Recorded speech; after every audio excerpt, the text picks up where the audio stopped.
Alors voyons maintenant les traitements de la maladie d'Alzheimer. D'abord les traitements symptomatiques. Alors qu'est-ce qu'on entend par traitement symptomatique? C'est pour les opposer au traitement physiopathologique. Pour bien faire comprendre ce que c'est, prenons l'exemple d'une rage de dents. J'ai mal à la dent.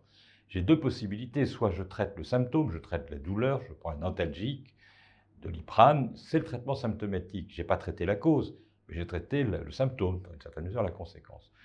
Autre cas de figure, je vais voir le dentiste, il va traiter la carie ou arracher la dent, c'est le traitement radical, c'est ce qu'on appelle le traitement physiopathologique.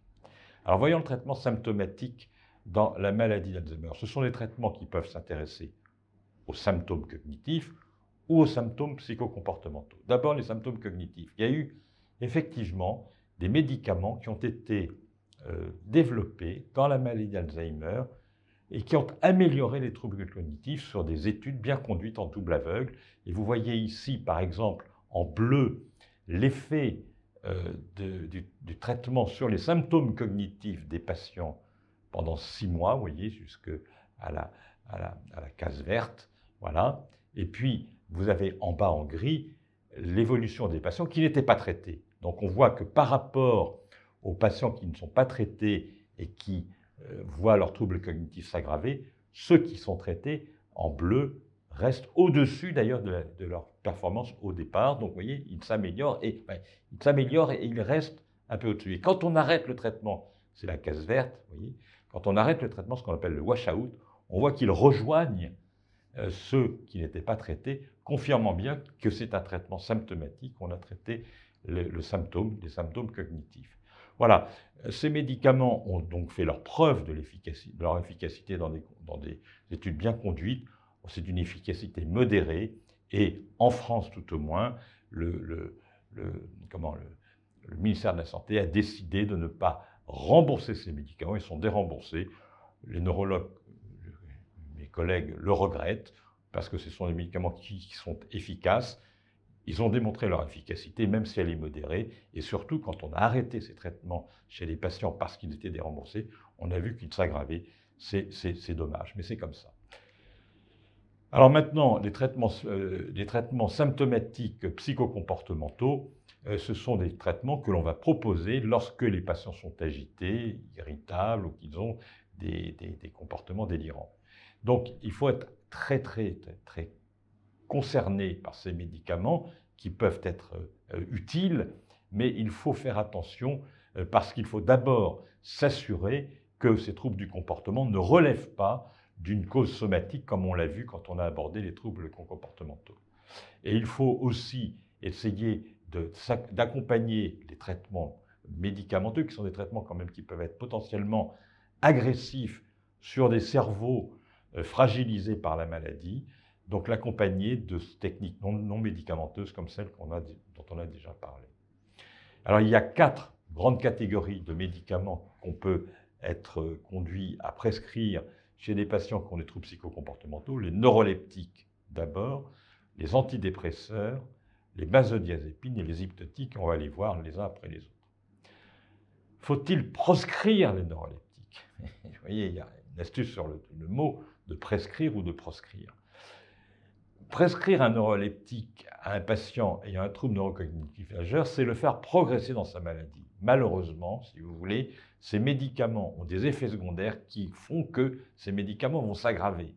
C'est la raison pour laquelle on doit être très attentif quand on hésite ou quand on décide de prescrire des neuroleptiques, car on sait qu'on va exposer le patient à des symptômes extrapyramidaux.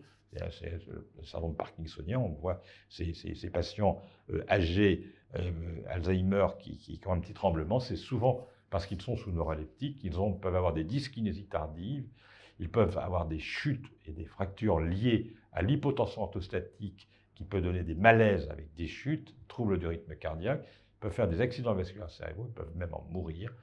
Donc, il faut savoir que ces médicaments doivent être prescrits avec beaucoup de précautions. Cela dit, c'est vrai que lorsqu'il y a de l'agitation, c'est vrai que lorsqu'il y a une irritabilité forte, quand on a éliminé toute autre cause et que le patient n'arrive pas à être, je dirais, aider dans son agitation, eh bien, le neuroleptique peut être, quand il est à dose filée et bien conduite, peut être intéressant.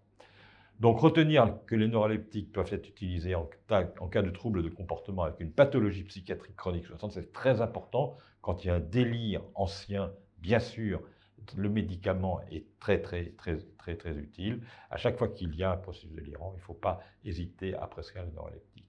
Ce qu'il faut retenir, c'est que ce sont des médicaments qui ne sont finalement pas si efficaces que ça. Vous voyez, on le voit sur la courbe, par rapport au placebo en jaune, vous voyez, ils ont une certaine efficacité, mais qui est pas très différente de celle du placebo, mais en revanche, ils ont des effets secondaires et une intolérance qui est notable, raison pour laquelle il faut, je le répète, être très prudent dans leur prescription. Concernant les benzodiazépines, je proposerai quelques grandes lignes à retenir. Les indications principales, c'est l'anxiété aiguë, l'insomnie, mais cette fois-ci en traitement de courte durée, ou ça peut être intéressant en cas d'agitation, d'agressivité ou d'irritabilité. Quand on recourt aux neuroleptiques, bien sûr, utilisez des médicaments à demi-vie courte, parce que chez les personnes âgées qui ont souvent une petite insuffisance rénale, le risque est finalement d'avoir des benzodiazépines avec une demi-vie qui va se prolonger. Pas d'association, si possible, entre deux benzodiazépines ou d'une benzodiazépine et d'un hypnotique. Il n'y a pas de raison à associer deux benzodiazépines. Attention quand on l'associe à un neuroleptique, et puis savoir que ces médicaments entraînent un risque de somnolence diurne et des chutes aussi, parce que ça donne un peu de confusion. Enfin, pour les antidépresseurs, aujourd'hui, il y a des antidépresseurs qui sont relativement bien tolérés, qui sont ces inhibiteurs de la recapture de la sérotonine ou de la noradrénaline. Ils ont un bon profil de tolérance à la maladie d'Alzheimer, peu ou pas d'effet anticholinergique. Donc, on a aujourd'hui tendance, en première intention, à les utiliser. Il faut savoir que dans notre expérience, leur efficacité reste modérée, mais qu'ils sont intéressants dans toutes les formes de dépression. Donc, quitte à recourir à un antidépresseur, prendre plutôt un IRS ou un IRSNA.